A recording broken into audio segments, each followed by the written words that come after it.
গতকালকে ভিডিওতে আমি বলেছিলাম যে ইডলি নেক্সট ভিডিওতে শেয়ার করব, তাই আজ ইডলি আপনাদের সাথে শেয়ার করছি।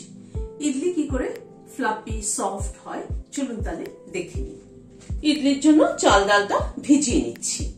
এখানে আমি ইডলি রাইস নিয়েছি, 1 বাটি দিলাম, 2 বাটি, 3 বাটি, 3 বাটি ইডলি রাইস দিলাম। ইডলি রাইসটা কিন্তু একটুখানি মোটা মোটা হয়, ছোট ছোট এবং মোটা মোটা হয়। এটাকে একটু সাইডে সরিয়ে রাখছি। আরেকটা বাটি নিচ্ছি, 1 বাটি উড়ার ডাল নিলাম, যেটাকে আমরা বাংলায় বলি বিউলির ডাল। চাল আর ডালটাকে ভালো করে ধুয়ে নিচ্ছি আগে। চাল ও ডাল দুটোকে ভালো করে ধুয়ে নিলাম। এবার জল দিয়ে ভিজিয়ে দিচ্ছি। চালটা সরিয়ে রাখলাম। ডালের মধ্যে 1 চামচ মেথি দিয়ে দিলাম। মেথিটা দেওয়া এই কারণে যে ফ্লেভারটাও ভালো হয় আর ইডলিটা কিন্তু সফটও হয়। এবার ডালটা জল দিয়ে ভিজিয়ে দিচ্ছি। চাল আর ডালের পরিমাণটা কিন্তু 3:1 হবে। আমি যেমন 3 বাটি চাল দিলাম, 1 বাটি ডাল দিলাম। চাল আর ডালটাকে ঘন্টা 3-4 মতো ভিজিয়ে রাখবো। প্রায় ঘন্টা 4-5 চালটা আর ডালটা দুটোই ভেজানো ছিল। এবার জলটাকে ফেলে দিচ্ছি। একটা গ্রাইন্ডিং জার নিলাম, চালটাকে দিয়ে দিচ্ছি। চালটা আর ডালটা কিন্তু আলাদা আলাদাই পিষবো। চালটা পিষতে যেটুকু জলের দরকার হবে সেটুকুই জল কিন্তু ব্যবহার করব। পেশা হয়ে গেল, ঢেলে নিচ্ছি একটা বাটির মধ্যে। পেশার জন্য কিন্তু খুব একটা জল ব্যবহার করিনি, জাস্ট পেস্ট করতে যেটুকু জল লেগেছে সেটুকুই ব্যবহার করেছি। চালের ব্যাটারটাকে একটু সরিয়ে রাখছি। গ্রাইন্ডিং জার নিলাম। এবার ডালটা দিয়ে দিচ্ছি। ডালটা অল্প একটু জল দিয়ে পেস্ট করে নিচ্ছি। এবার ডালটাকেও পিষে নিলাম, ডালটাকেও দিয়ে দিচ্ছি এর মধ্যে। ডালটা কিন্তু একদম স্মুথ পেস্ট হবে। চালটা যেমন একটুখানি দানা দানা মতো থাকবে, ডালটা কিন্তু স্মুথ পেস্ট হবে। দুটোকে একসাথে মিশিয়ে নিচ্ছি।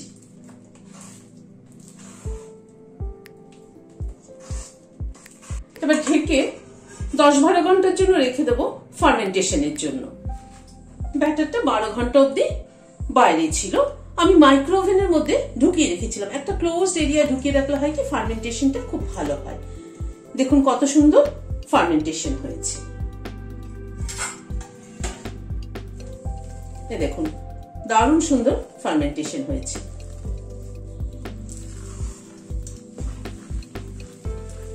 এবার এটাকে একবার একটু মিশিয়ে নিচ্ছি।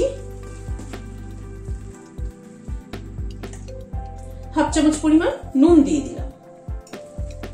সামান্য পরিমাণ একটু জল মেশাচ্ছি। ব্যাটারটা আর একটু পাতলা করব।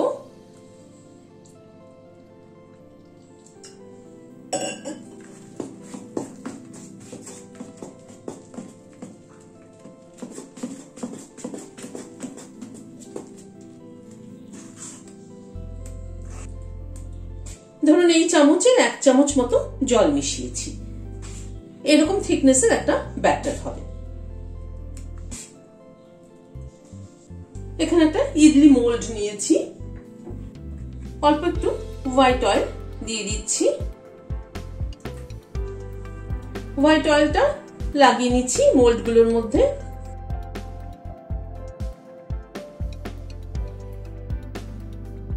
এবার 1 চামচ করে ব্যাটার নিয়ে এক একটা মোল্ডের মধ্যে দিয়ে দিচ্ছি।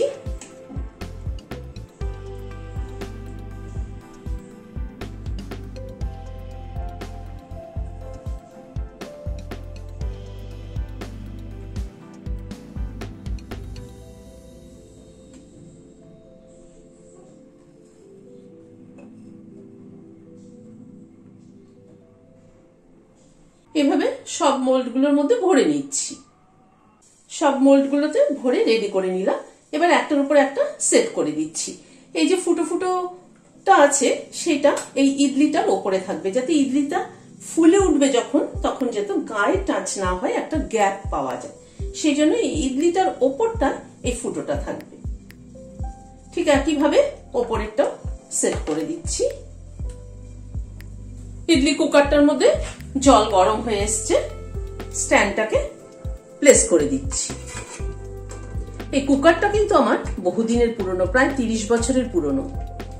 ওপর থেকে ঢাকনাটা লাগিয়ে দিচ্ছি। এভাবে প্রায় মিনিট 10 মতো স্টিম করব। গ্যাসের ফ্লেমটাকে বাড়িয়ে দিলাম। প্রায় মিনিট 10 মতো স্টিম হলো। এবার ঢাকনাটা খুলে নিচ্ছি। দেখুন ইডলিগুলো কি সুন্দর ফুলে উঠেছে। একটা স্টিক ঢুকিয়ে দেখে নিচ্ছি ইডলিটা হলো কিনা। স্টিকটা কিন্তু একদম ক্লিন বেরিয়েছে, তাতে বুঝতে হবে ইডলিটা হয়ে গেছে। যদি স্টিকের গায়ে লেগে থাকতো ব্যাটার, তাহলে আর একটু স্টিম করতে হতো। গ্যাসের ফ্লেমটাকে বন্ধ করে দিলাম, দিয়ে এটা একটু ঠান্ডা হলে নামিয়ে নিচ্ছি। ইডলিটা ঠান্ডা হতে হতে একটা চাটনি বানিয়ে নিচ্ছি। এখানে নারকেল কোড়া নিয়েছি, ফ্রেশ নারকেল কোড়া 1 বাটি নিলাম। 1 বাটি রোস্টেড পিনাট নিলাম। অল্প একটু আদা ছোট ছোট টুকরো করে নিয়েছি, সেটা দিয়ে দিলাম। 2টো কাঁচা লঙ্কা দিলাম। 1 বড় চামচ তেঁতুলের পাল্প দিলাম। একটু নুন দিলাম। সামান্য একটু গুড় দিলাম। তেঁতুলের টকটাকে ব্যালেন্স করার জন্য অল্প একটু গুড় দিলাম। জল দিয়ে দিচ্ছি, দিয়ে এটার একটা পেস্ট তৈরি করে নিচ্ছি। পেস্ট করে নিলাম। এবার এটাকে একটা বাটিতে ঢেলে নিচ্ছি। এই নারকেল আর পিনাটের চাটনিটা কিন্তু দারুণ টেস্টি হয় খেতে। চাটনিটাকে ছোক দেওয়ার জন্য একটা তড়কা প্যান বসালাম। হোয়াইট অয়েল দিচ্ছি। একটা শুকনো লঙ্কা ফোড়নে দিলাম প্রথমে। খানিকটা চানা ডাল দিলাম। 1/2 চামচ সর্ষে দিলাম। কারি পাতা দিয়ে দিলাম খানিকটা। ফোড়নটাকে ভালো করে ক্র্যাক করিয়ে নিচ্ছি।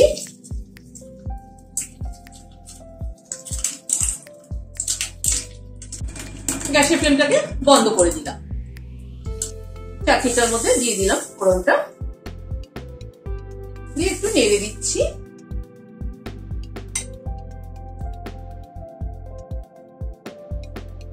ইডলিটা এতক্ষণে ঠান্ডা হয়ে গেছে, এটাকে একটু ডিমোল্ড করে নিচ্ছি। একটা ছুরি নিয়ে চারপাশটা একটু ছাড়িয়ে নিচ্ছি।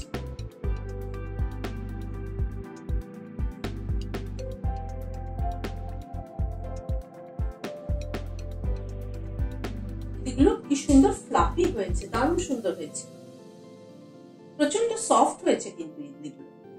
এভাবে সব ইডলিগুলোকে ছাড়িয়ে নিচ্ছি। সব ইডলিগুলোকে ছাড়িয়ে নিলাম। এবার প্লেটিং করে দিচ্ছি। ভিডিওটা যদি ভালো লেগে থাকে তাহলে একটা লাইক এবং সাবস্ক্রাইব করার অনুরোধ রইল। আজ তাহলে এখানে শেষ করছি। নমস্কার।